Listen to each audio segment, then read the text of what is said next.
August 15, 1945. The sun rises over Tinian Island, casting golden light across runways still warm from the bombers that had taken off just days before. The air smells of aviation fuel, salt, and something else, possibility. On the tarmac, a young Army Air Forces sergeant named Robert Callahan stands beside a mountain of crates, rations, engine parts, medical supplies, tools, all stamped with the eagle and star. He lights a cigarette and watches the horizon. The war is over. The radios crackle with confirmation. Japan has surrendered. Around him, men cheer, embrace, weep. But Callahan stares at the crates. Thousands of them. Millions of dollars of machinery, food, and material stretching across the Pacific like a trail of breadcrumbs leading back to a giant that had swallowed the world in steel and ambition. He doesn't yet know that in a few months, he will be ordered to walk away from it all. That this base, and hundreds like it, will be left behind like discarded toys. That the greatest empire ever built would choose to abandon its castles rather than keep them. This is not a story about defeat. It is a story about excess so staggering, so incomprehensible, that walking away became easier than counting the cost. To understand what happened in the closing months of 1945 and the years that followed, you must first grasp the scale of what America had built. Between 1941 and 1945, the United States military constructed over 450 overseas bases, airfields, and installations across every theater of the war. In the Pacific alone, the Navy Seabees, construction battalions, poured enough concrete to pave a 2-lane highway from New York to Los Angeles. Twice. On islands most Americans had never heard of, Tinian, Saipan, Eniwetok, Manus, Espiritu Santo, they erected entire cities from nothing. Runways long enough for B-29 superfortresses. Hospitals with operating theaters. Power plants. Water purification systems. Docks that could unload a Liberty ship in under 8 hours. Storage depots the size of football fields, stacked floor to ceiling with ammunition, fuel drums, canned peaches, and spare carburetors. The logistical backbone of the American war machine was not just impressive, it was obscene. By the summer of 1945, the United States was producing one warship every 3 days, one aircraft every 5 minutes, and more food than the rest of the Allied powers combined. The military had 12 million personnel scattered across 6 continents. Supplying them required a supply chain so vast that it became its own kind of weapon. The Germans had a word for it, Materialschlacht, the battle of material. And America had won that battle before the first shot was ever fired in anger. But wars end. And when they do, the machinery of empire must make a choice, hold on, or let go. In September 1945, just weeks after VJ Day, the War Department faced a crisis of abundance. Across the Pacific, hundreds of bases sat fully stocked, operational, humming with generators and fuel. But the soldiers were going home. Troopships left the islands daily, packed with men desperate to return to farms in Iowa, factories in Detroit, college campuses in California. The draft was over. The citizen soldiers wanted out. And Washington, under immense political pressure, wanted to demobilize as quickly as possible.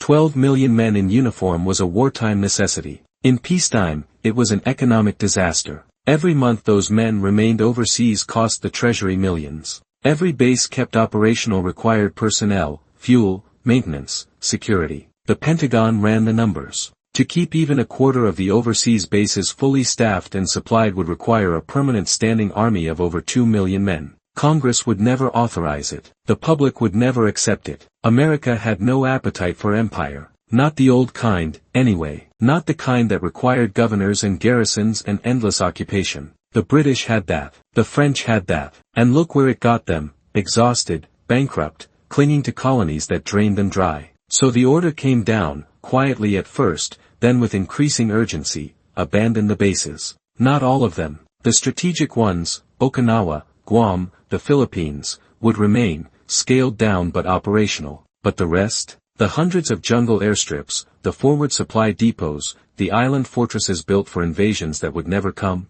Leave them. Salvage what you can, destroy what might be useful to an enemy, and walk away from the rest. And so they did. What the soldiers found, as they prepared to leave, was a problem unique to American abundance. There was too much to take. On Tinian, the island from which the Enola Gay had launched to drop the atomic bomb on Hiroshima, the supply depots contained over 60,000 tons of material. Bombs, bullets, boots, canned ham, bulldozers, medical morphine, field telephones, tents, tires, all of it catalogued, all of it functional, all of it paid for by the American taxpayer. To ship it home would require dozens of cargo vessels and weeks of labor. The cost of transportation would exceed the value of the goods. The solution was simple: destruction. Across the Pacific, soldiers were ordered to render the material useless. They poured sugar into gasoline tanks. They drove trucks off cliffs into the sea. They burned tents, smashed radios, punctured ration cans,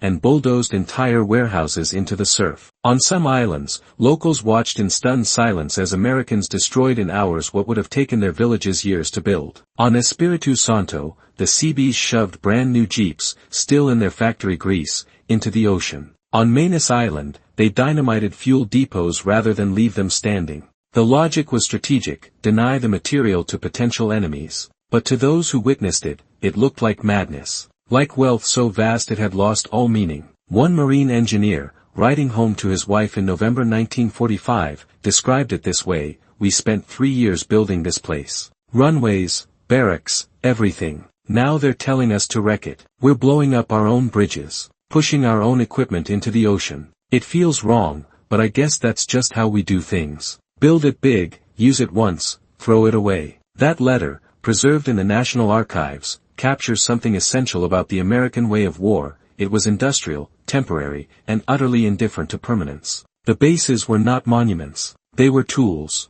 And when the job was done, you discarded the tools. But not everyone walked away. On some islands, the locals stayed. And what they found, in the years after the Americans left, was a kind of material ghost. A landscape haunted by abundance. On Tinian, villagers scavenged the abandoned runways for scrap metal. They pulled nails from rotting barracks, salvaged timber, repurposed ammunition crates into furniture. For decades, the island's economy ran on American leftovers. In Papua New Guinea, entire villages were built using materials from abandoned airstrips. Corrugated steel became roofing. Runway matting became fencing. In the Solomon Islands, fishermen used fuel drums as floats for their nets. The anthropologist Peter Worsley, studying the so-called cargo cults of Melanesia in the 1950s, noted that many of these religious movements were directly inspired by the American presence during the war. The islanders had watched the Americans arrive with almost nothing and, within weeks, conjure vast wealth from the sky, planes landing with food, medicine, machinery. When the Americans left, the cargo stopped. But the memory remained. Some islanders built mock runways, hoping to summon the planes back. They carved wooden radios, imitation headsets, control towers from bamboo. They believed the Americans had known some secret ritual, some magic, that brought the abundance. And if they could replicate the ritual, the cargo would return. It sounds like superstition, but was it? The Americans had indeed conjured wealth, not from magic, but from an industrial system so powerful it seemed supernatural. To the islanders, the difference was irrelevant. Both were incomprehensible. In Washington, the decision to abandon the bases was pragmatic, but it was also ideological.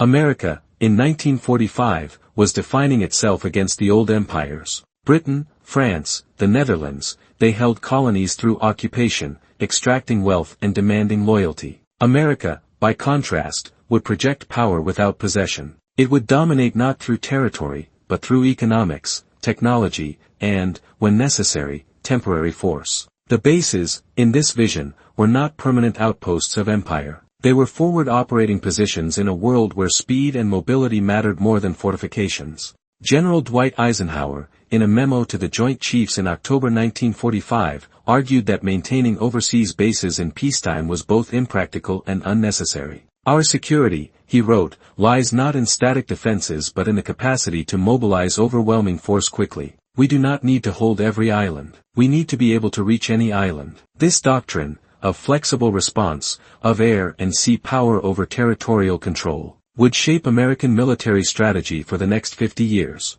The bases were expendable because American power was not tied to place. It was tied to capacity. But there was a cost. The abandoned bases became symbols, both at home and abroad, of American wastefulness. Soviet propagandists seized on the images of bulldozers pushing jeeps into the ocean, calling it proof of capitalist decadence. In Congress, some representatives questioned whether the military had been too profligate, too careless with public funds. Had the war machine built more than it needed? Had efficiency been sacrificed to speed? The Pentagon's answer was blunt: yes. The military had overbuilt. It had overstocked. It had created redundancy on a scale never before seen. And that redundancy had won the war. If the price of victory was waste, then waste was a bargain. The soldier who struggled most with the abandonment was not the one who left. It was the one who stayed. In the months after the war, small detachments of American personnel remained on some bases, tasked with caretaking duties until final decommissioning. They lived in half-empty barracks, guarding depots full of material no one wanted. Some descended into boredom,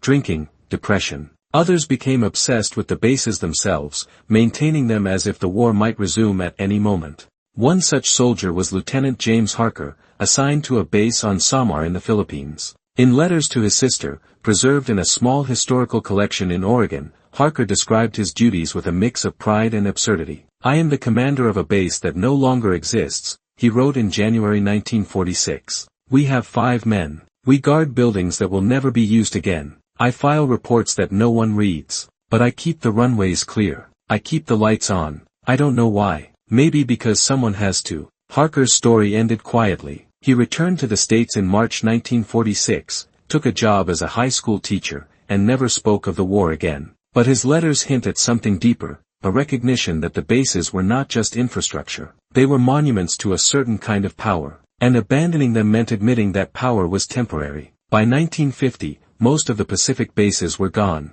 reclaimed by jungle, by rust, by time. The runways cracked and sprouted weeds. The barracks collapsed under tropical rain. The fuel drums washed out to sea. Nature, indifferent and patient, erased the evidence of American ambition. But some bases did not disappear. They transformed. On Okinawa, the airfields built for the invasion of Japan became permanent installations, hosting American forces through the Cold War and beyond. On Guam, the naval base expanded, becoming a critical node in the Pentagon's Pacific strategy. In the Philippines, Clark Air Base and Subic Bay remained operational until the 1990s, long after the war that birthed them had faded into history. These bases became something new, not temporary outposts, but fixtures of a global American presence. They were maintained not because they were needed for a specific war, but because they were needed for American primacy. The doctrine of flexible response, articulated in 1945, evolved into a doctrine of permanent readiness. The bases were no longer abandoned because America no longer left. The contrast is striking. In 1945,